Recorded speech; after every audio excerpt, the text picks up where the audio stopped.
there's a difference between wa'ad and wa'id. Wa'ad is a promise. Yeah. And wa'id is punishment. Allah says He does not go against His promise. Not that He doesn't go against His punishment. The Arabs see it to be praiseworthy if you were going to punish someone and then you don't do it. That's something praiseworthy. But if you promise someone and then you don't do that promise, then that's dispraiseworthy, right? And then he backed it up with some lines of poetry and so on. The point being is that, the meaning is Allah will not go against His promise. Not Allah will not go against His punishment. So you see how him not knowing the Arabic language has caused, bid'ah and, innovations to be spread in the religion. So, and this is many times, if you study, even the other day I was teaching Usul al-Fiqh, and we were talking about Imam Shafi'i. He is the first one to write a book in Usul al-Fiqh, Al-Risala. One of the reasons is because non-Arabs were entering into the religion. The Arabic language is getting weaker. And because the Arabic language is getting weaker, the understanding of the Qur'an and Sunnah is getting weaker. So he had to write this book to put the principles in and say, no, these are the principles of Arabic. Like, this is how you understand the Qur'an and Sunnah. Okay? So, I remember one of my professors mentioning, and I forgot who it was, but they mentioned how it might have been in Cambridge University. There was a woman, she came, and she basically attacking Islam. There was one word in the Quran. Now, honestly, I can't remember which word it was and what the meaning was. But the story is that she did a whole lecture on it, saying that why this is wrong, this is that. And the issue was the translation she had for that word that was wrong. The word, she did a 1 hour lecture on the meaning on a certain topic. The word didn't even mean that. So the other day, simple mistakes. I was teaching fiqh. We were on Kitab al-Siyam. And when I teach on Zoom, I have the English on the screen for the students to follow. But in front of me, I have the Arabic. Yeah. Okay, for some reason, I don't know. The Arabic makes more sense than the English sometimes. Yeah. Anyways, we were talking about some of the things which are disliked for a person to do as fasting, and one of them is now it was written. You tell me what this word is. So qaf, ba, lam, and ta marbuta. Ta the circle. The ta marbuta, the one the qaf, ba, lam, and then a ta. Qibla, right? Okay. So it said for the person's fasting, it's makruh for him to do so you said qibla, right? Obviously, the Arabic has no harakat. So in the translation, I've read that. That's what I read. Facing the Qibla. I'm confused. I got the English is on the screen. I look at the Arabic and I see the word isn't Qibla. It's Qubla. Qubla means kissing. So having basically a relationship with your wives, kissing is makruh. Obviously, if it leads to that which is more, then obviously that's haram. But you see how when a person does not know Arabic language, as they say, he's a tourist in his own religion. He's depending so much on the translation. Even if we already talked about it, the translation was correct, you still can't fully appreciate the meaning. But the translation could be wrong. Sometimes it could be wrong. Sometimes translations are not only wrong, but the person translating is a person of innovation. So he's going to translate just so it makes sense in his, according to his madhab. And you're going to be confused. You're going to think that's what it actually says. Yeah. So, I don't make it too long, but inshallah, that shows the importance of, the Arabic language.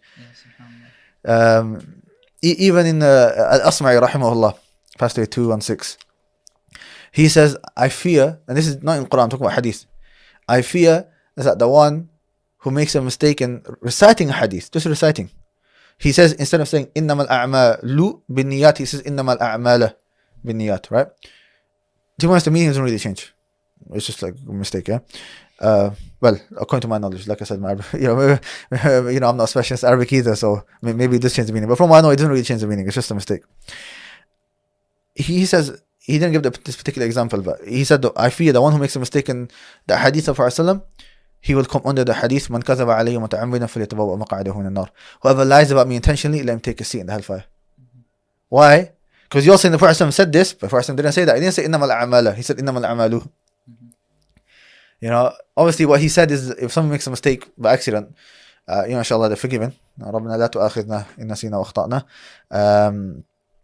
But it's just quite severe what he's saying, that you're going to be in the hellfire because you've basically lied about the Prophet from one aspect. So even the other day I was with a brother in the car, and the brother who dropped me off, he's asking me about Arabic as well. I gave him an example of a hadith. Zakatul janini zakatu ummihi. So talking about the fetus.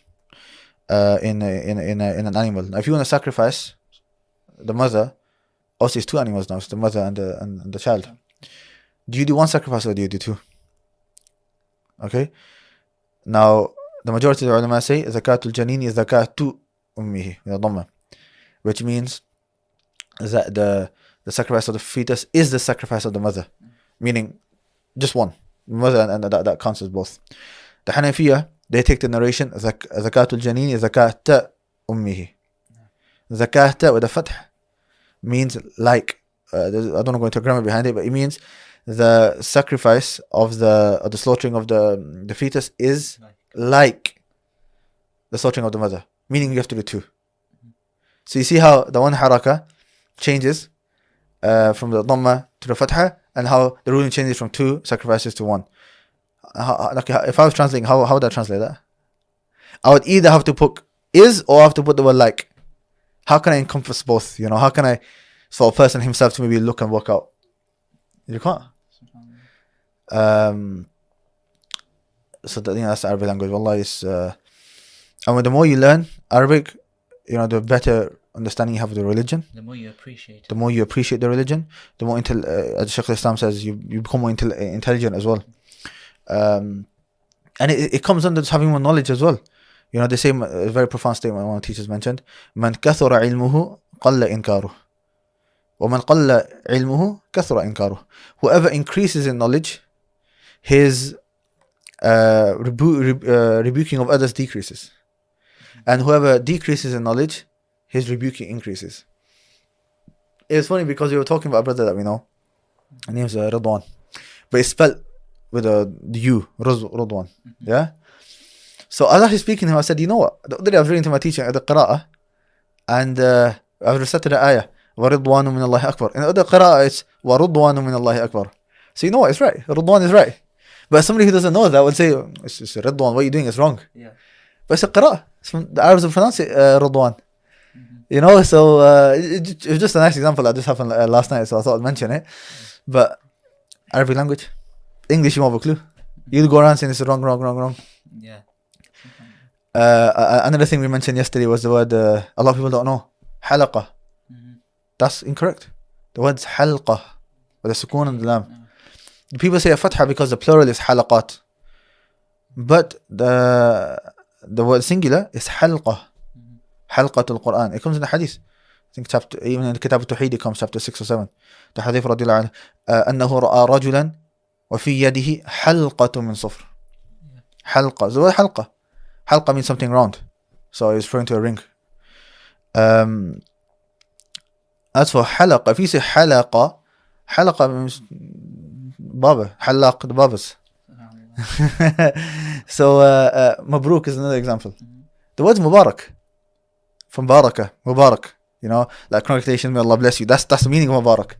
Mabruk is from the baraka. Baraka means when the camel kneels, and mabruk means I think the place where the camel kneels. So you see what I mean? Obviously people use it and they say it.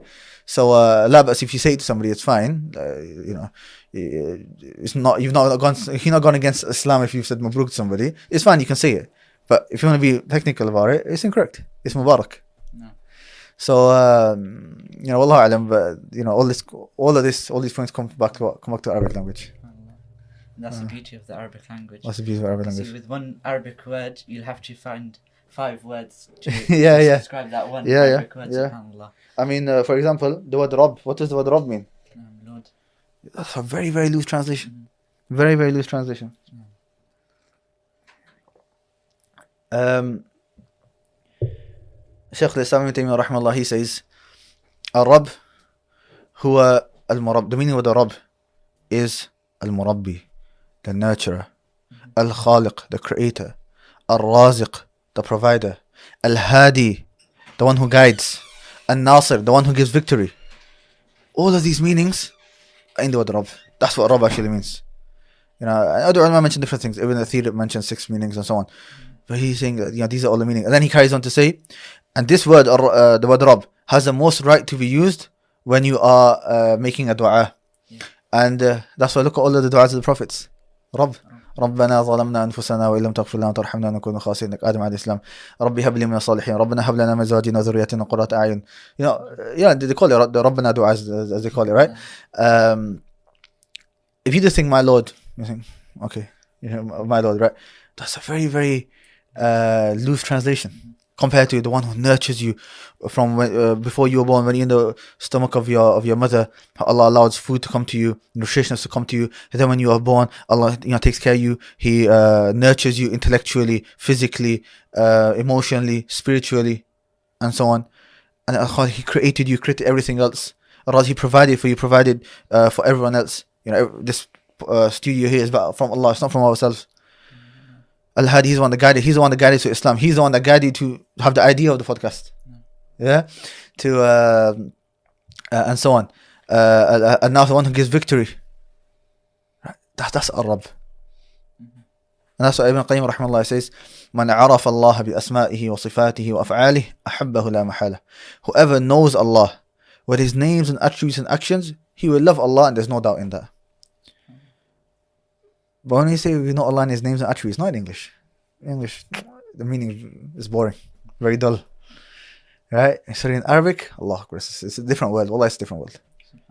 And my Arabic is very limited anyway, so only imagine in the future. I'm still studying, so in the future, how much, the more I learn, the more. Because just recently I got another ijaz in Quran from Sheikh Ubaid. He was focusing a lot in the balagha side of it as well. He was giving us a lot of fawaid, and I was like, subhanAllah, this is the first time I listened to the, even how Allah finishes. He mentions a ruling, then he'll mention Allah is Al-Hakim. And you don't really think about it. Then you realize actually, Allah's trying to say that there's wisdom in this ruling. And ponder over the Quran like that. In English, it's not as. In English, you can do it to a certain extent, but it's not the same. Yeah, subhanAllah.